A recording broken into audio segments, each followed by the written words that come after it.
যার বিয়ে তার খবর নাই, পাড়াপড়শির ঘুম নাই। পাড়াপড়শি যদি এরকম নির্ঘুম থাকে খারাপ হয় না, অন্তত দলটা পাহারা চলে। আমি এইটুকু বলতে চাই, অনেক কিছুই আমি বলতে পারি না বলতে চেয়েও, কারণ অনেক কিছু বললে অনেকের কাপড় চোপড় ঠিক থাকবে না। যে কারা সেনাবাহিনীর সঙ্গে যারা আজকে কথা বলে, তারা কখন কোথায় কিভাবে সেনাবাহিনীর সঙ্গে কথা দেখা করে এই কাজগুলো করেছিল, তাদের কতটা ভূমিকা ছিল। যাদেরকে বলা হয় যে তারাই মেন, এই আন্দোলনে কারা যে মেইন ছিল কেউ জানে না। কারা যে মেইন ছিল একজন আরেকজনকে চেনে নাই। পাশে হাঁটতে গেছে, আন্দোলন করতে গেছে, পিছন পাশের একজন পড়ে গেছে, মনে করছে যে নর্মাল পড়েছে, আসলে সে মারা গিয়েছে। গুলিটা সামনে থেকে আসছে না পিছন থেকে আসছে সেটাও জানে না। গুলির কোনো শব্দ হয় না, স্নাইপারের গুলি ছিল অনেকই যারা পড়ে গেছে।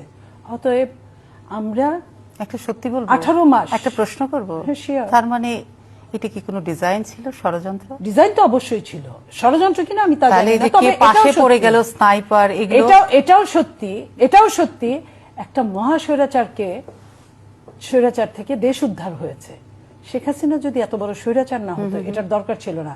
কিন্তু এটা যে শুধুমাত্র যারা আন্দোলনে ছিল তাদের হাতেই ছিল তা কিন্তু যারা সাধারণ ছেলে মেয়ে যারা আন্দোলনে আসলো, জনগণ, তারা তো আর কিছু বুঝলো না। তারা তো প্রতিবাদের জন্য রাস্তায় নামলো, যে আমি একটা অন্যায়ের বিরুদ্ধে প্রতিবাদে আবেগে এসেছিল, তারা অন্যায়ের প্রতিবাদে এসেছিল, তারা একজন আরেকজনকে সেই ইমোশনটার সাথে কি প্রতারণা করা হয়নি? আমি একদিনের একটা গল্প বলি আপা। আন্দোলন চলছে, আমাকে একজন ফোন করলো, আপা আমি 2-3 জন লোক নিয়ে আসবো, আমাকে কি খেতে দিতে পারবেন? আমি বললাম আসো। খুবই রিস্কি, আমি তো রাতে টকশো করি, আমার তো আরো দিনের রাতে। এবং সেই ছাত্র নেতারা ঢাকা কলেজে এসে ছেলেটা কেঁদে ফেললো, বললো যে আমি মিছিল করছি মোহাম্মদপুরে, অনেক বড় মিছিল হয়েছে কিন্তু ওইদিকে, বললো যে মিছিল করছি, আমার ডান পাশেরটা পড়ে গেল, তারপরে কি হয়েছে জানি না। পরে আমি খবর নিলাম, জানে না, না গুলির কোনো শব্দই হয় না, ও সে যে মারা গেছে এটাও তো জানে না। সেও মিছিল করছে, করতে করতেই পড়ে গেল, কোনো শব্দবিহীন এগুলো। হ্যাঁ, এবং আরেকটা জিনিস বললো, আমি বললাম তুমি এখানে খেতে আসছো, বলে যে খাবার যে অভাব তা না, খাওয়া কই থেকে আসতেছে কেউ জানে না, খাওয়াটা যে আসছে কোথা থেকে কেউ কিন্তু অভুক্ত না। ও খেতে আসছে, ওর ভাত খাইতে ইচ্ছা করছে, বেশ কয়েকদিন ও ভাত খায় না, 2-3 দিন।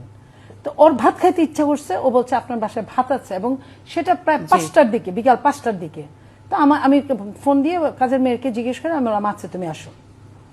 যাই হোক, এই যে বললো, আমি পরে খবর নিয়ে শুনলাম যে ওখানে মারা গেছে আজকে 2 জন না 3 জন এরকম, ওই ছেলেও মারা গেছে। বাট কেউ কাউকে চিনে না। ও কিন্তু ঢাকা কলেজের ছাত্র নেতা, তার তো অনেকগুলোকে চেনার কথা, কাউকে চেনে না, কেউ কাউকে, কে কোনখান থেকে আসতেছে, কে কোনখান থেকে যাচ্ছে, অনেকেই চেনে না। এই যে আন্দোলনটা মারলো কারা তাও জানে না। সামনে কোনো পুলিশও ছিল না, পুলিশের গুলি হলে তো সামনেই হতো। হতে পারে কোনো বাসা থেকে টার্গেট করে, উপরতলা থেকে টার্গেট করে হয়তো গুলি করা হয়েছে, হতে পারে। বাট আমার নিজের কাছে অনেক প্রশ্নের উত্তর নাই আমার কাছে। আমি যেহেতু 2টা কথা বলি, আমার অনেক কিছু আমি মানে স্টাডি করার চেষ্টা করেছি, কিন্তু একটা জায়গায় যায় আর উত্তর নাই।